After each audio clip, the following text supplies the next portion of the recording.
Greetings and welcome to the Talk with History podcast. I am your host, Scott, here with my wife and historian, Jen. Hello. On this podcast, we talk about history's continuing impact on us and our personal journey through YouTube as we continue to explore, record, and share our history walks with you. Now, before we get into our main topic, I want to ask for some 5-star reviews.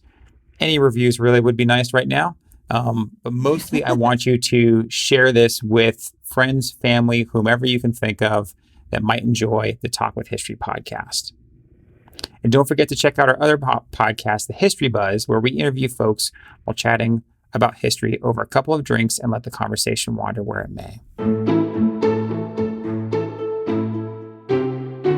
Now, I joked once with Jen, and it was much later in our relationship, that I realized why she likes ghost stories so much.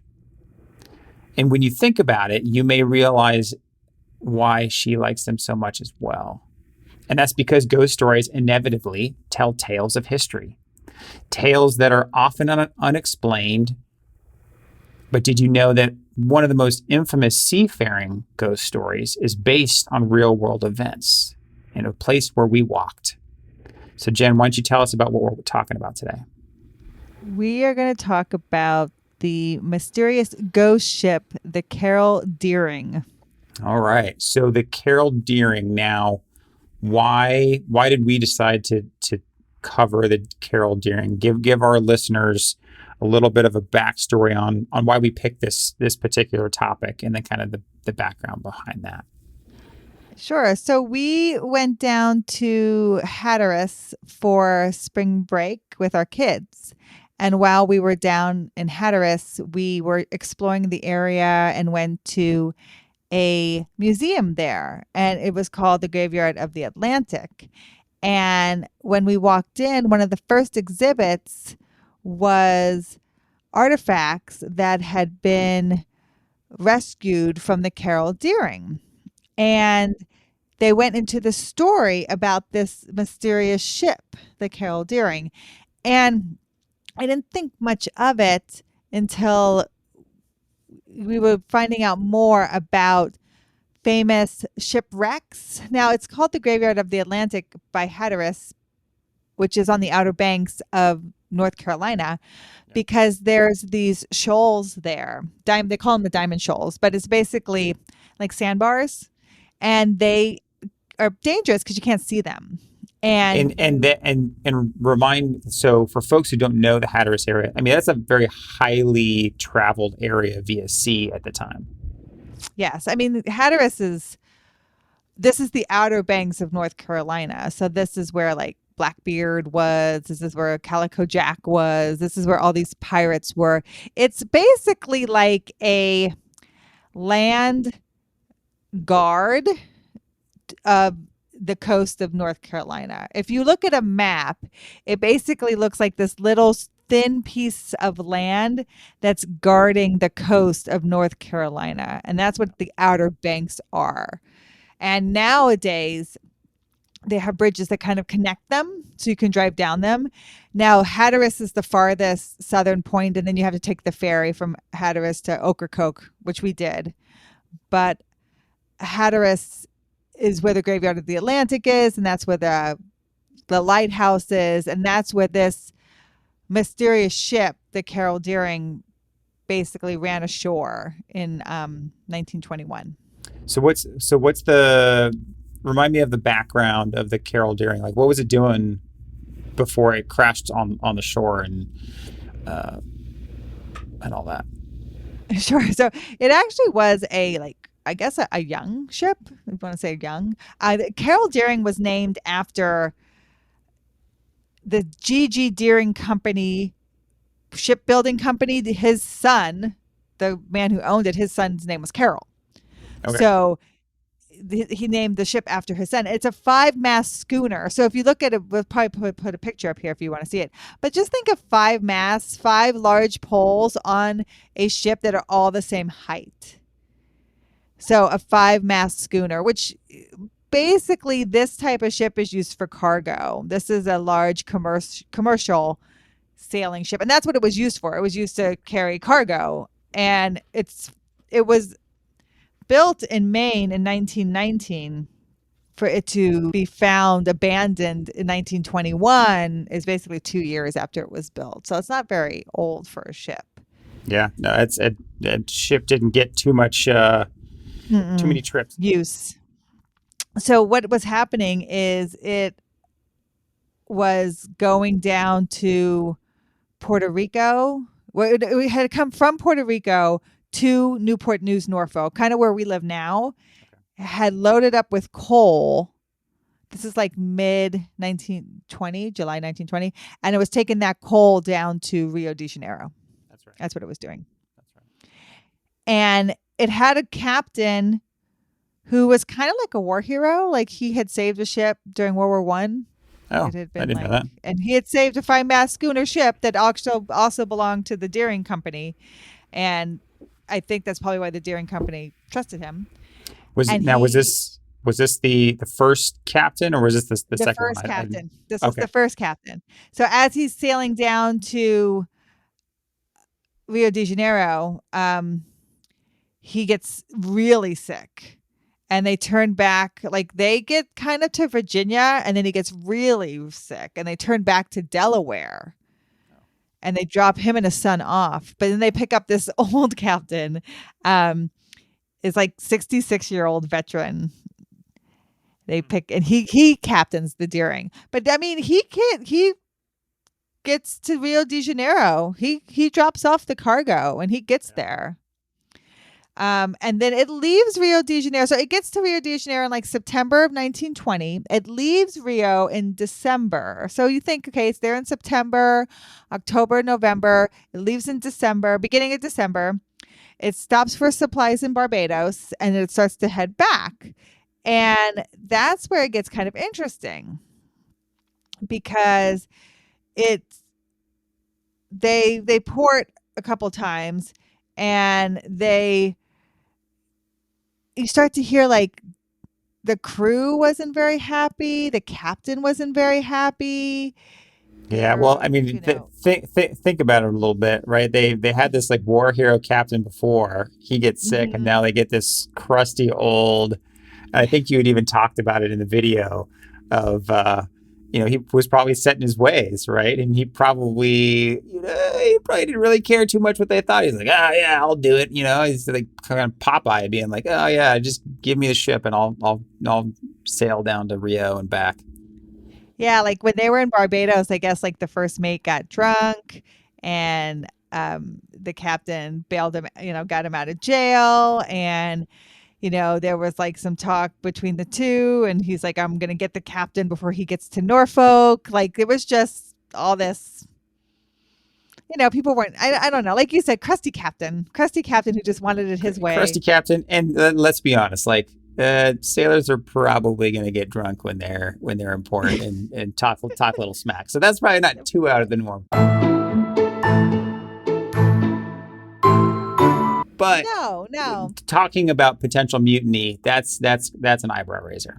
Yes. So this is where it gets interesting. So the ship was sighted by the Cape Lookout lightship off of North Carolina, January 28th, 1921. So it leaves the beginning of December, hits Barbados. It's coming up the eastern shore, and then that's when it's sighting. It's sighted January 28th, 1921. And the Deering hailed the lookout ship. And the lookout ship said there was a tall, thin man with reddish hair and a foreign accent speaking through a megaphone. And he told him the vessel had lost its anchors in a storm off of Cape Fear, and asked if they could notify the ship's owner, G.G. Deering. Okay. And the lightship lookout took note of this. Because his radio was out, he was unable to report it at the time. But he noticed like the crew was kind of what he called milling around the quarterdeck on the ship, an area where people usually aren't allowed. So like they're kind of milling. That was one detail that kind of, in a weird way, stood out to me, because it seems so kind of arbitrary. Like I'm just weird. It was weird to me that this guy who was like, taking this kind of, hey, call for help from people that we don't have our anchors. It's weird that he noted that, but maybe that's just something of the time, right, of that era, that maybe that was out of the norm. That was just something that didn't really make sense to me. But again, that's, Navy ships nowadays are a little bit different.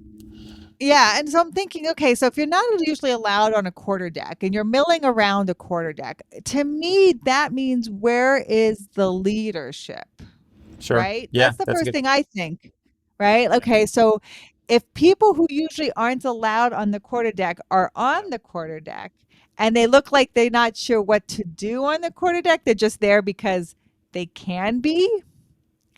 Yeah. eh, That's like, okay, Yeah. are they taking That's a good point. advantage of the fact that the leader isn't there? So I wonder if the captain, something had happened to the captain at that point, you know, just because that seems interesting, especially a 66-year-old captain. You would think he would hold his quarterdeck sacred, right? You Yeah. guys, no Yeah. one's allowed up That's here. no, that's a great point. I hadn't actually thought of it in that light. So yeah. So that kind of made me go, I wonder what the captain is. But so the following afternoon, um, another ship sees the Deering, and it's on a course that would take it right to the Diamond Shoals. And they saw no one on the ship's deck, and they don't attempt to hail the schooner because they felt like they're going to see the lighthouse, and they're going to change course. Like so they see no one on the deck. The ship has a course that's straight for the shoals, but they're like, well, they're going to see the lighthouse and they're going to change course. Well, I guess the ship doesn't change course because it runs aground on the Diamond Shoals January 31st, 1921. Yeah. And it's sighted at dawn by the lookout at the Coast Guard station at Cape Hatteras. So, right kind of where the lighthouse area is, it's run ashore there. Now, this is January 31st. Now, we had talked about this.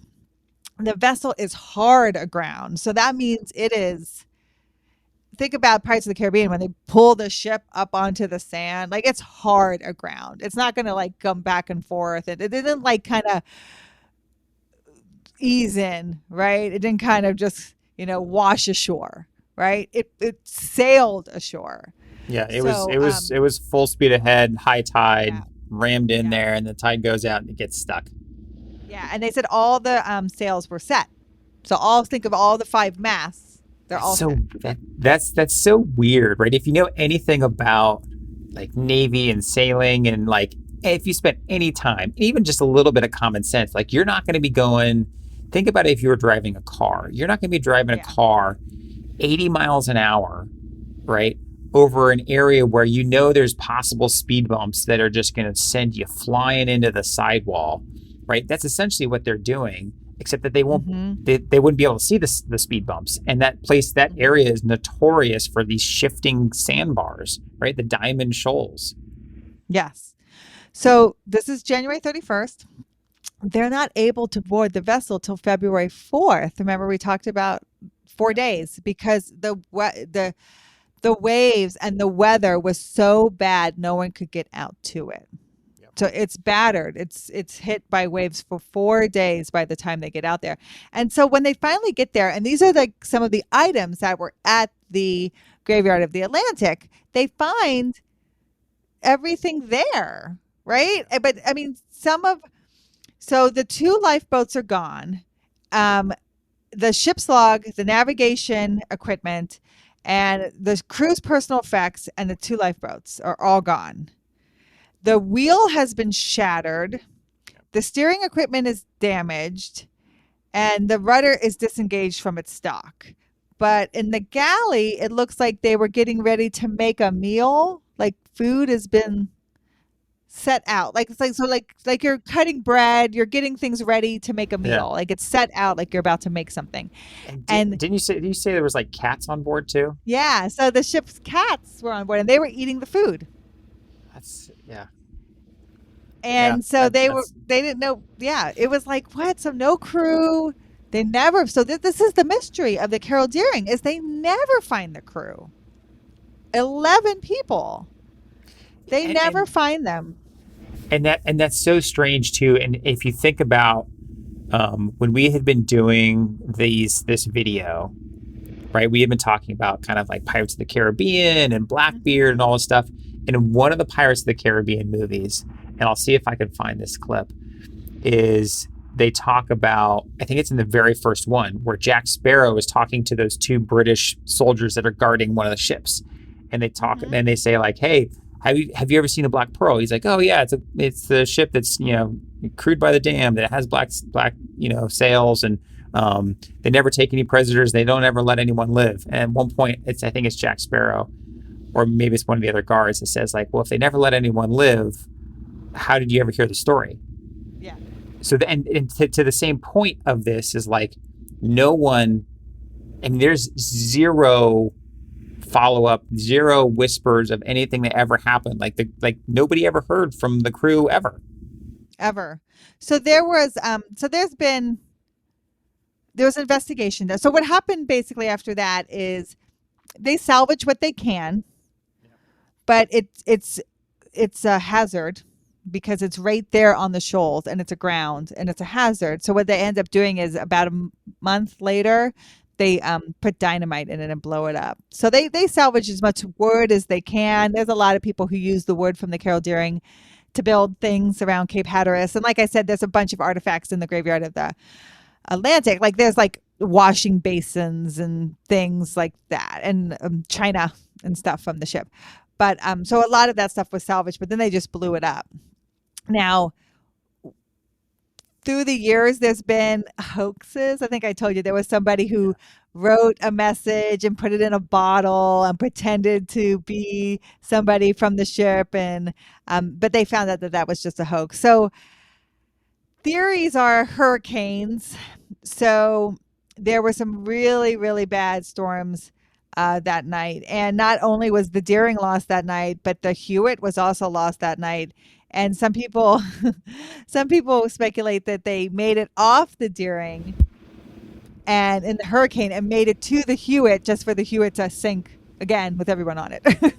So, So I that mean, it's so not that funny, but it's it's funny. it's not funny, but honestly, that one seems almost more viable, like more of a plausible story, because nobody was ever heard from, right? And if nobody's ever heard from, Yeah.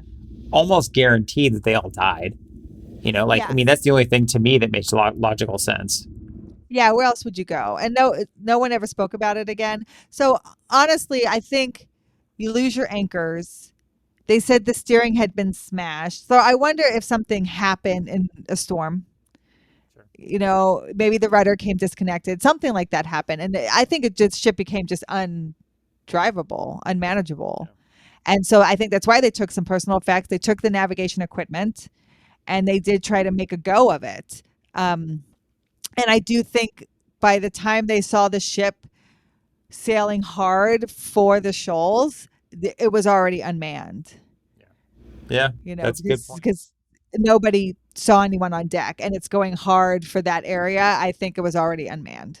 You know, Yeah. so I think at that point maybe they did get rescued, or maybe they didn't. Either way, I think with as bad as those hurricanes were, they couldn't even reach an aground ship for 4 days. Yeah. There's no way that little lifeboats would have made it. Yeah. Yeah. So, That's a really good point. And this was kind of a fun video to do because we cut in some Scooby Doo mhm. scenes for the video, and it was actually perfect because there's like a Scooby Doo episode of a ghost ship, right? And so they're Yeah. investigating a ghost ship. Oh, So because there's still that was kind of stories, fun. right? There's still Yep. stories. Piracy. I mean, this is still times of, this is the early 1900s. Like piracy. There are rum runners. There's people who are running rum back and forth, and they think maybe they came across someone like that. Mutiny, of course, is mentioned because of what happened in Barbados. Of course. So you get, because no one knows, there's all these great speculations, right? How ominous is it to see an unmanned ship and to see an unmanned ship like run aground? Like, oh my, that's amazing. Because when you really think about it, if they would have stayed with the ship, they probably would have survived. Yeah, probably. Right. Because if the cats survived, more than likely humans would have survived. Even if your ship would have been battered for 4 days, you still would have survived on it. And So to see a ship that you probably would have made it if you would have stayed on it with nobody on it and then never hearing from the crew again, it becomes a paranormal ghost ship, Yeah. Yeah. right? No, And it, that's this, what the sorry. yeah. This was a fun one to do, to just kind of talk about and learn about, because we hadn't really expected. So it was kind of a pleasant surprise as far as our vacation and just the story itself goes. If you watched, again, as I mentioned, if you watched our video on the Carol Daring, we make light of the mystery with history by interweaving scenes of adventures with Scooby-Doo and the gang. But remember, this story is based on real world events and was never solved by the simple unmasking of a bad guy.